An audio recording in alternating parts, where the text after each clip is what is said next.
तो बिहार की समस्या की भी बात करेंगे। एक तरफ जहां बिहार समेत देश भर में बिजली संकट की आहट दिखाई दे रही है, वहीं बिहार में अचानक डिमांड से ज्यादा बिजली सप्लाई होने लगती है।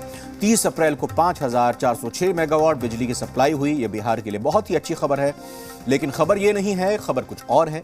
जब जानने की कोशिश की गई आखिर बिजली संकट के दौर में अचानक डिमांड से ज्यादा बिहार में बिजली सप्लाई कैसे होने लगी, तो पता चला पिछले दिनों कई जगहों पर आंधी तूफान ने तबाही मचाई थी, जिसके कारण कई जगहों पर बिजली सप्लाई बंद हो गई थी, जिससे बिजली रीस्टोर हो गई और अचानक सप्लाई डिमांड से ज्यादा होने लगी। लेकिन सवाल है कि आखिर सरकार पर मौसम कब तक मेहरबान रहेगा। कुछ दिन पहले खुद ऊर्जा मंत्री ने भी दावा किया था कि बिहार में थोड़ी बहुत बिजली संकट है, जिसे दूर कर लिया गया है। एनटीपीसी की नवीनगर यूनिट से 400 से 500 मेगावाट यूनिट अब मिलने लगेगी। ये यूनिट बनकर तैयार थी, जिसे अब शुरू कर दिया गया है। लेकिन अब सवाल है कि ऊर्जा मंत्री के दावों में कितना दम है। अब विपक्ष भी बिजली संकट को लेकर सरकार पर हमलावर हो गया है और सरकार पर हमला बोलते हुए कहा कि ये सरकार खोखली दलील देती है। आज गांव में 6 घंटे तक बिजली कट रही है।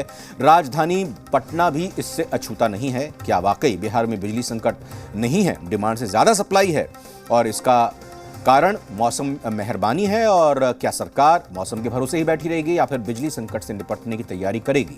ऊर्जा मंत्री की माने तो जब गर्मी आती है तो डिमांड बढ़ता है, अस्थायी तौर पर ये फ्लक्चुएट करता रहता है। अभी भी रात में थोड़ी डिमांड कम होती है और दिन में बढ़ जाती है। उन्होंने बताया कि बिहार को 5500 से 6000 मेगावाट की जरूरत होती है। तो वहीं अब आपको ऊर्जा मंत्री का वो बयान सुनाते हैं, जिसमें उन्होंने कहा था कि बिहार में बिजली संकट की समस्याओं को दूर कर लिया गया है। थोड़ी बहुत कहीं कहीं प्रॉब्लम है, कोई ज़्यादा प्रॉब्लम नहीं है। 400-500 मेगावाट का जो हमारा डिमांड है उसमें थोड़ा सा शॉर्टेज है, एक आध दिन में वो भी कंप्लीट हो जाएगा। सर कोई आज जैसे खबर मिली है कि नवीनगर की एक यूनिट चालू हो गई, जो ट्रायल करके पड़ी हुई थी। आज हमने रिक्वेस्ट किया एनटीपीसी के सीएमडी से, उन्होंने ऑर्डर ले लिया, आज उससे चालू हो गया। तो 500-600 मेगावाट और उससे मिल जाएगा। और वहीं इस पर अब राजनीतिक प्रतिक्रियाएं भी सामने आई हैं, वो सुनाते हैं आपको। जिस बिहार में कभी बिजली आना खबर हुआ करता था, वहां पे बिजली जाना खबर है, तो ये अपने आप में बड़ा बदलाव है। लेकिन हम बिहार की जनता से कहना चाहते हैं कि किसी भी तरह का बिजली संकट कम से कम बिहार में तो नहीं होने जा रहा है। आसपास के अन्य पड़ोसी राज्य उत्तर प्रदेश, झारखंड, इन सब से तुलना की जाए तो हम बहुत ही बेहतर स्थिति में हैं।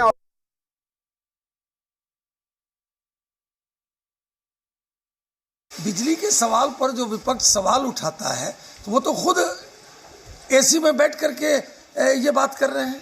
अरे आज बिजली को अगर आप देखेंगे तो बगल में बंगाल देख लीजिए, झारखंड देख लीजिए, तो वहाँ से बहुत ही बेहतर स्थिति बिहार की है। सवाल ये पैदा होता है कि गर्मी का मौसम है और गर्मी के मौसम में अगर कहीं कोई प्रॉब्लम होती है तो उसका देखरेख में समय लगता है। इसका मतलब ये थोड़ी है कि बिजली नहीं है। आप समझ सकते हैं कि यहाँ का स्थिति कैसी होगी। और आज जबकि मौसम कुछ मदद भी कर रहा है सरकार को, ये जो है कि सरकार के ऊपर मौसम मेहरबान है, इसके बावजूद जो है कि 3 घंटा, 4 घंटा, 5 घंटा, 6 घंटा बिजली कटती है जब पटना में, और गांव में तो 12-12 घंटा है। गांव में जाकर के देखिएगा 12-12 घंटा बिजली कटती है। इनको सरकार में तो आ गए, लेकिन सरकार कैसे चलती है ये इनको एक्सपीरियंस नहीं है। ये सबसे बड़ा क्राइसिस इसलिए है कि डिपार्टमेंट ऑफ एनर्जी, बिजली डिपार्टमेंट और रेलवे डिपार्टमेंट का कोऑर्डिनेशन गैप है, एनटीपीसी के साथ कोऑर्डिनेशन गैप है, जिसके चलते हमारा क्राइसिस हो रहा है। और इस खबर पर बात करने के लिए लगातार बने हुए हैं नवजीत, हमारे सहयोगी। पटना से सीधा हम उनका रुख करेंगे। नवजीत, आम आदमी को, चाहे वो गांव में बिहार में रह रहा हो या शहर में रह रहा हो, उसको टेक्निकल चीज़ों से मतलब नहीं है। कहाँ यूनिट शुरू हो रही है, आंधी आ गई तो फिर वहाँ सप्लाई नहीं हुई, इस वजह से जितनी डिमांड है उससे ज़्यादा सप्लाई है, ये सब उसको समझ में नहीं आने वाला है। उसको सीधा ये चाहिए कि बिजली जो पहले आती थी वो आ रही है, नहीं आ रही है, और आगे उसको बिजली कटौती का सामना तो नहीं करना पड़ेगा। उस लिहाज से ज़रा समझाइए। देखिए, बिहार में दरअसल नीतीश सरकार की जो इस बार जो देश भर में जो बिजली संकट पैदा हुए हैं, यहाँ पर कंपटीशन खुद इस सरकार से ही है। जो पिछले जो दिन रहे, पिछले जो साल रहे हैं, उस साल से है कि जो हमारा 18 घंटा 20 घंटे जो गांव में बिजली मिला करती थी वाकई में आज नहीं मिल पा रही है। लिहाजा जो लोग हैं वो परेशान हैं क्योंकि लोगों की एक आदत सी लग गई है पंखा में रहने की, पंखे के नीचे रहने की।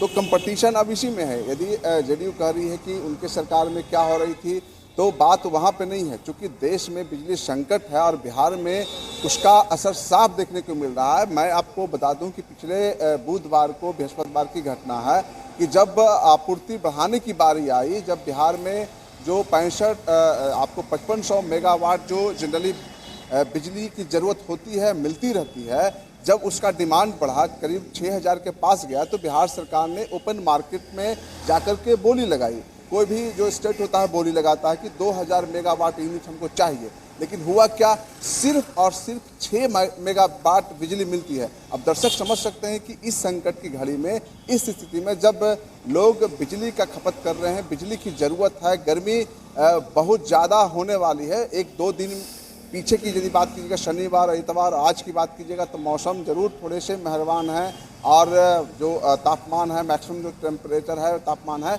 वो 40 से नीचे है। लेकिन जब 40 से ऊपर जाएगा, मई और जून की जब बात कीजिएगा तो उस वक्त क्या हालात हो गए वो समझ सकते हैं। आज स्थिति यह है कि हर जिला को जो बिजली मिल रही थी, जो जिले में बिजली आपूर्ति हो रही थी, उसमें कटौती कर दी गई थी।